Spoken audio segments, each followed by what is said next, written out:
হরে কৃষ্ণা, গিরিধারী কিচেনে সবাইকে সুস্বাগতম।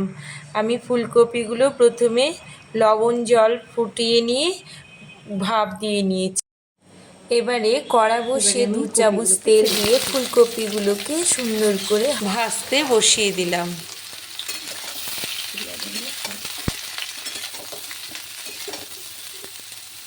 এবারে ভাজার জন্য আন্দাজ মতো লবণ দিয়ে দিলাম। এবারে হলুদ গুঁড়ো দিয়ে দিলাম।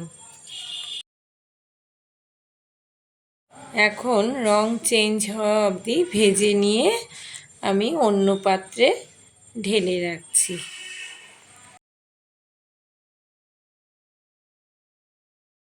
এবারে রেসিপি করার জন্য আমি কড়া গরম করতে বসিয়ে দিলাম 2 চামচ তেল দিয়ে।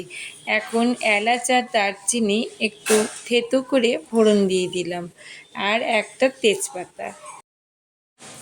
এতে ডুমো করে কেটে রাখা আলুগুলোকে আমি দিয়ে আন্দাজ মতো লবণ দিয়ে ভেজে নিচ্ছি। এদিকে আমি একটা বড় টমেটো কেটে এতে দিয়ে কষে নিচ্ছি। আর এখন একটা মশলা রেডি করে নিচ্ছি।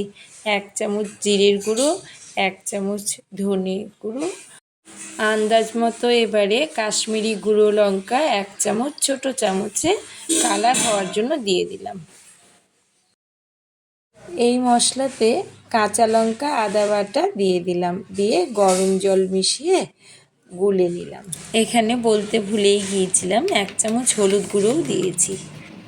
এদিকে টমেটোটাও নরম হয়ে এসছে, তাই মশলাটা আমি ছেড়ে দিলাম। এবারে কম আঁচে আমি কষিয়ে নিয়ে একটু মিষ্টি দিয়ে দিলাম, চিনি। একটু মিষ্টি মিষ্টি না হলে নিরামিষ সবজি ভালোও লাগে না। কষে এসছে, এবারে আমি গরম জল হালকা করেছি, এই গরম জলটাকে ঢেলে দিচ্ছি।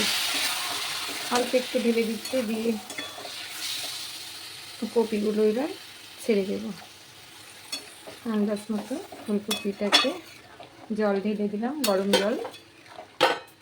একটু ফুটে এলেই আমি ফুলকপিতে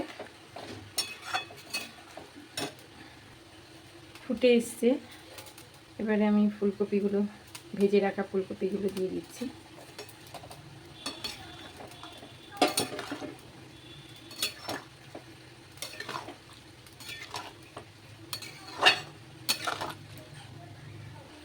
আমি একটু গরম মশলা দিয়ে দিচ্ছি। হয়ে গেছে আমার ফুলকপি আলুর রসা। আর 2 চামচ ঘি দিয়ে দিচ্ছি। রেডি হয়ে গেল আমার ফুলকপি আলুর রসা।